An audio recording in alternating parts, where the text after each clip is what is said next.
এ কোরআনের প্রত্যেকটা বিধান রাষ্ট্রীয়ভাবে কায়েম করার দায়িত্ব দিয়ে নবী পাঠানো হয়েছে।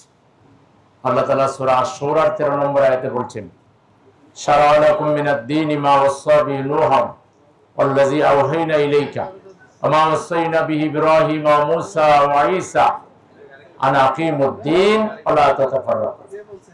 আল্লাহ বলছেন, নবী আপনাকে যে শরীয়ত দেওয়া হয়েছে, দিন দেওয়া হয়েছে, একই শরীয়ত একই দিন দেওয়া হয়েছে মূসাকে, ঈসাকে, ইব্রাহিম আলাইহিস সালাম, এবং সবার প্রতি আল্লাহর নির্দেশ ছিল আন আকিমুদ-দীন, দিন আল্লাহর দেয়া যে নিয়ম কানুন বিধিবিধান এটাকে এস্টাবলিশ করো, কায়েম করো, সব নবীর উপরে নির্দেশ ছিল।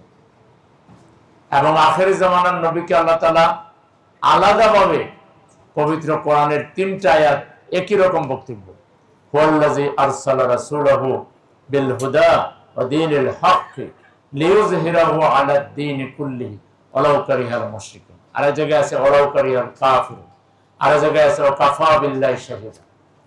তিনি সেই সত্তা যিনি তার রাসূলকে হেদায়েত এবং সত্য দিন সহকারে পাঠিয়েছেন, যাতে সকল বাতিল দিনের উপরে এটাকে বিজয়ী করতে পারে। পাঞ্জাবের জগতে একটি বিশ্বস্ত নাম, শাবাব এথনিক ওয়্যার। তাইলে দিন যেমন সত্য আছে, দিন মিথ্যাও আছে। দিন যেমন সত্য দিনও আছে, অসংখ্য বাতিল দিনও আছে। দিন মানে আইন, নিয়ম কানুন, পদ্ধতি। একটা পদ্ধতি আল্লাহ দিয়েছেন, যেটা সর্বশেষ চূড়ান্ত, আল্লাহর পক্ষ থেকে হেদায়েত হচ্ছে সর্বশেষ নবী মুহাম্মদ রাসূলুল্লাহ সাল্লাল্লাহু আলাইহি ওয়াসাল্লামের উপরে প্রেরিত পবিত্র কোরআনুল মাজিদ। এটা কিয়ামত পর্যন্ত আল্লাহর পক্ষ থেকে চূড়ান্ত বার্তা, এটা দ্বীনে হক। আর অসংখ্য বেদিন আছে, বেদিনের কোনো সীমা সংখ্যা নাই। সরল রেখা একটা হয়, এক বিন্দু থেকে আরেক বিন্দু পর্যন্ত সরল রেখা কয়টা হয়? একটা হয়। বক্ররেখা বহু হয়, অসংখ্য। তাইলে বাতিল যেটা, বেদিন যেটা, এটার সীমা সংখ্যা নাই।